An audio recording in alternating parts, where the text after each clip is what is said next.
गई मगन, तुमको गाली गाली गाली गाली जाने लगी, ऐसी आगे लगन मीरा हो गई मगन, वो तो गली गली हर गमन जाने लगी,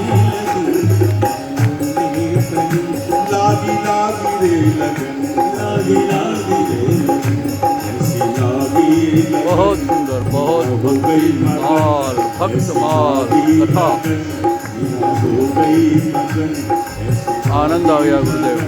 मीरा हो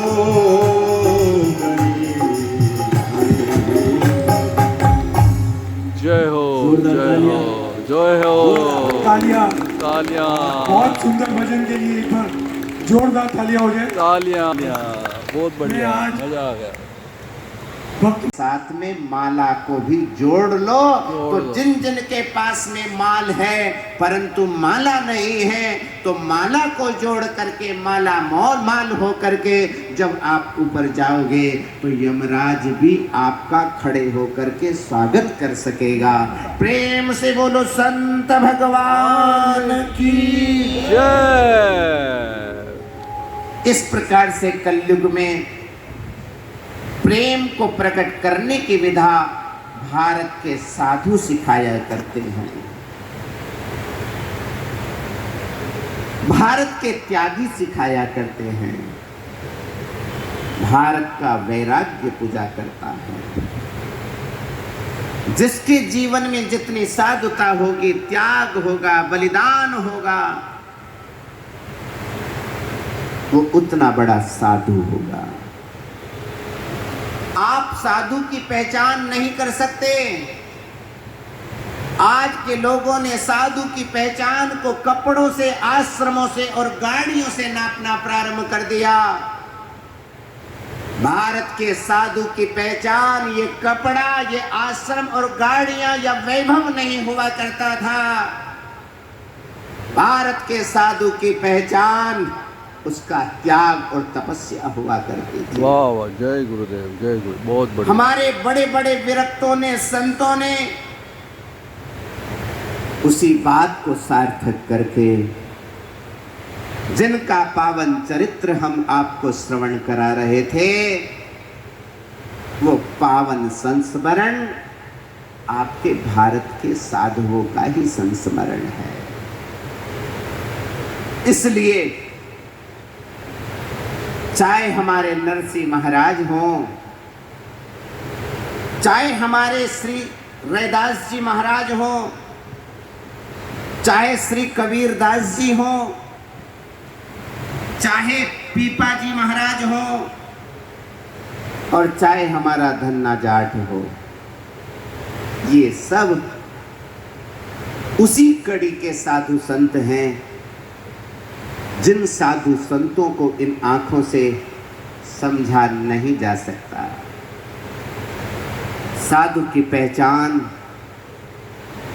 वस्त्रों से, आभूषणों से, उसके वैभव से न होकर जिस साधु संत के पास बैठ करके परम शांति का अनुभव होता हो, जिस साधु के पास में बैठ करके धन की चर्चा न होकर धर्म की चर्चा होती हो, बहुत बढ़िया, बहुत बढ़िया। जिस साधु की शरण में बैठ करके कुछ नवीन कार्य करने के लिए, कोई नई चीज धर्म की समझने के लिए कुछ चीज नई यदि प्राप्त हो जाती हो, तो समझना कि इस साधु की साधुता सुरक्षित है। जय श्री राम, जय श्री राम। वस्त्रों से साधु नहीं बना जाता, अपितु अंतःकरण से साधु बना जाता है, मन से साधु बना जाता है। यदि हमारा मन कुछ और करे और हम इन लाल और पीले वस्त्रों को पहन करके यदि उसी कार्य को संपादित करेंगे जो कार्य आप लोग कर रहे हैं, तो सज्जनों, जैसे उड़द के ऊपर सफेदी कलंक के सदृश मानी जाती है, बस वो कलंक लगने में हमको देर लगने वाली नहीं होती। कुछ समय पूर्व ही न जाने कितने लोगों पर मोहर जाने किस किस प्रकार की लग गई, उससे वातावरण चेंज हुआ। न जाने कितने लोगों के मन में कितने विचार बदल गए। हम नाम नहीं ले रहे, परंतु ये बतलाने का प्रयास कर रहे हैं, साधु वह है जो चित्र नहीं, चित्र की पूजा नहीं, चरित्र की पूजा करवाता। चरित्र की पूजा करवाता। बहुत बढ़िया। चित्र बहुत हो सकते हैं, विचित्र चित्र हो सकते हैं, परंतु वो चित्र ये जरूरी नहीं कि जिनका चित्र अच्छा हो उनका चरित्र भी अच्छा हो। लेकिन जिन जिन भक्तों का चरित्र अच्छा रहा है, जिन जिन संतों का चरित्र अच्छा रहा है, ये कोई जरूरी नहीं कि उनका चित्र आज आपको मिल जाए। इसलिए चरित्र को देख करके चित्र की पूजा होनी चाहिए। बहुत सही बोला। क्या देख करके? चरित्र को समझ करके, चरित्र को देख करके यदि पूजा होगी तो हमारा भी कल्याण होगा और समाज का भी कल्याण होगा।